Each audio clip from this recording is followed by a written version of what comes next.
Sveiki, laba diena. Šiandieną bendra taro prognozės vasario 10-16 dienai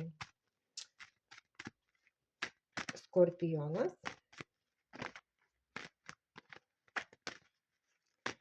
Pasižiūrėkime, kokios gi bendros nuotaikos šią savaitę. Savijauta, finansai,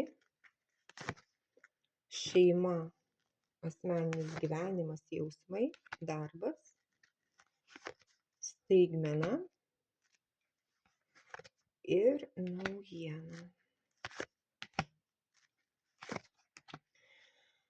Taip, kokiagi ši savaitė, kokios gi nuotaikos? Iš tikrųjų, nuotaikos tokios šią savaitę, galbūt reikės kažką tai palikti, kažką tai pabaigti ir tiesiog eiti į kitą gyvenimo savo situaciją lygmenį.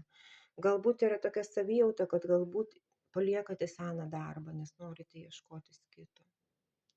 Paliekate kažką tai ir nes norite kažko tai daugiau, kažko tai, kaip sakant, palieku savo kažkokį tai gyvenimo periodą, kuris manęs jau nebetenkina. Ir nes noriu kažko tai geriau, noriu ramesnio gyvenimo, noriu sveikesnio gyvenimo, noriu kažko tai. Tai va tokios nuotaikos, kaip sakant, šią savaitę gali būti, bet tai galbūt realiai yra susijęs su kažkokia kelionė, su persikraustymu, su emigracija, su tikrai pasikeitimu kažkokiu tai realiu jūsų gyvenime ir dėl to, kaip sakant, tokios nuotaikos, kad jūs tiesiog einate, krutate, darote, kraustotės, žodžiu. Savijauta, va būtent realiai nenoras matyti realiai situacijos. Kad va būtent galbūt vis dėlto yra neišvengiami šitie pasikeitimai jūsų gyvenime, bet jūs nenorit pripažinti, suprantat, kad tai yra realu. Nes vis dėlto jūs gyvenate kažkokiose iliuzijose, bet tai šnekam apie santykius. Galbūt gyvenate tiesiog savo svajonėse, kaip sakant, prisikūrę savo pasakų, kaip sakant, iliuzijoj ir nenorit pamatyti realiai, kad iš tikrųjų galbūt tie santykiai pasibaigs, tas dalykas pasibaigs, suprantat, ir kad reikia, o galbūt tiesiog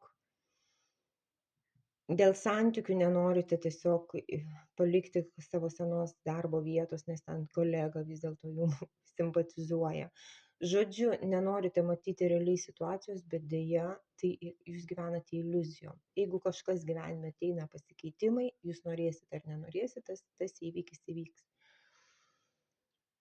Finansai, va būtent finansai tai yra žmogus, kuris jumis rūpinasi.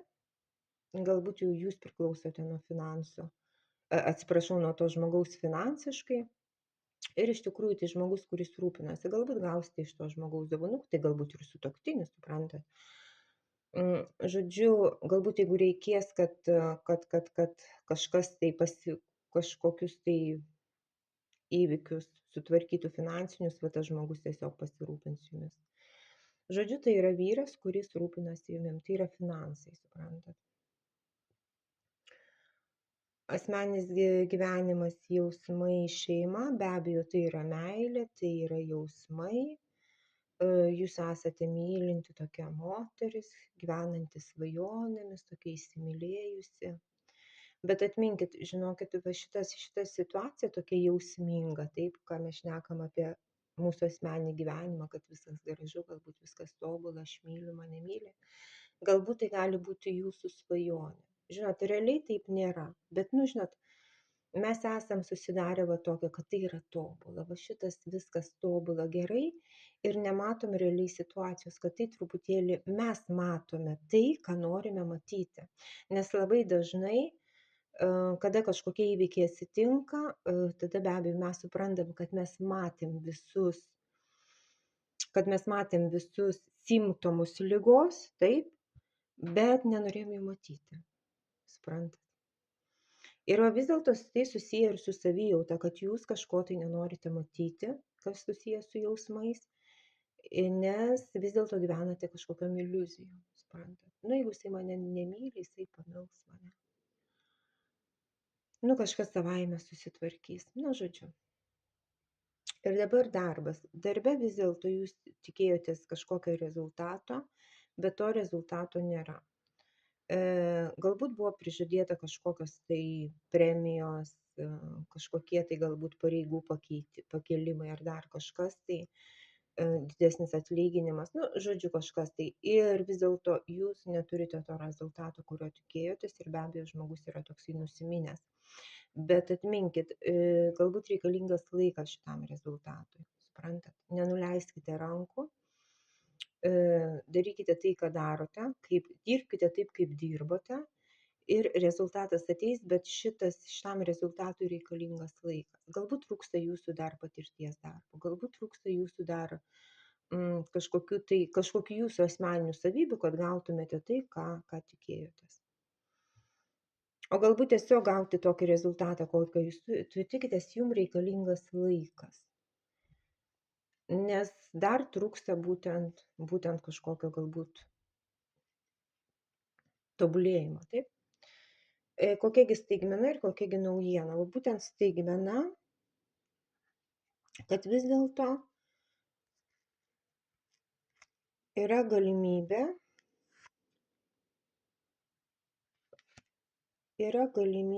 pasinaudoti kažkokią progą, kažką tai pradėti iš naujo, kažką tai daryti. Tiesiog kažkokia galimybė, bus suprantat, kažkokia galimybė, galbūt kurios jūs net nelabai tikėjotės, bet jums ta galimybė tiesiog pasitaiko. Nes tai yra staigmena, taip. Bet vis dėlto tai galėtų būti susijęs su pinigais, su dideliais pinigais, kažkokiais gali būti net nelabai legaliais pinigais, kurių vis dėlto jūs nenorite paleisti.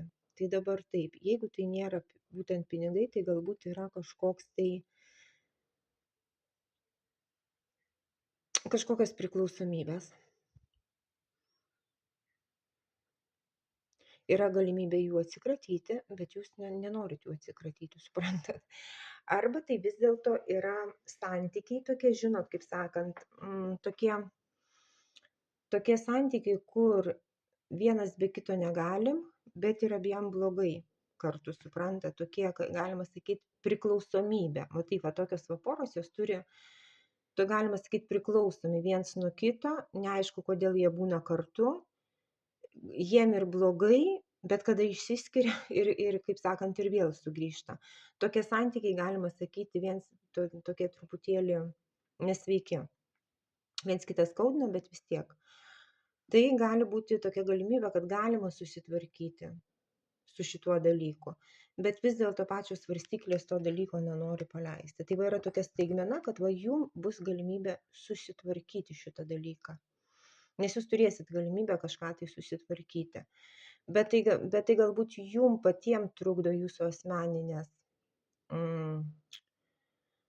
asmeninės kažkokios priklausomybės, ar tai pavydas, suprantat, ar tai kažkokios tikrai priklausomybės, ar jūsų minčių būtent manipuliacijos, taip kad visur mes matom priešus, visur viską matome blogai.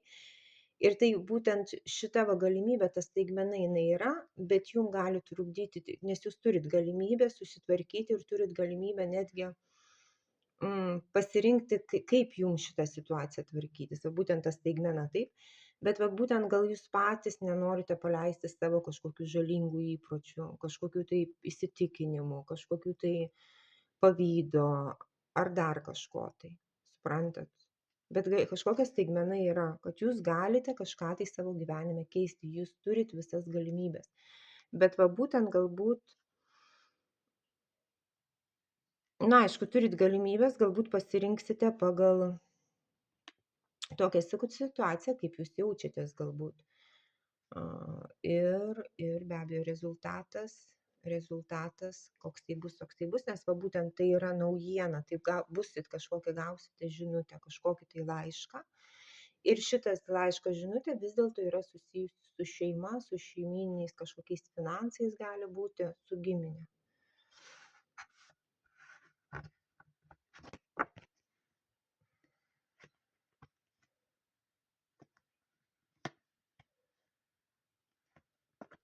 Taip, va šita žinutė su šeima, su finansais kažkokiais tai yra dalykais, bet galbūt jum trukdys priimti teisingus sprendimus, galbūt jūsų pavydas, suprantat, kad va mano sesei daugiau, man mažiau, arba tiesiog elgiatės taip, kad tiesiog iš pavydo, suprantat.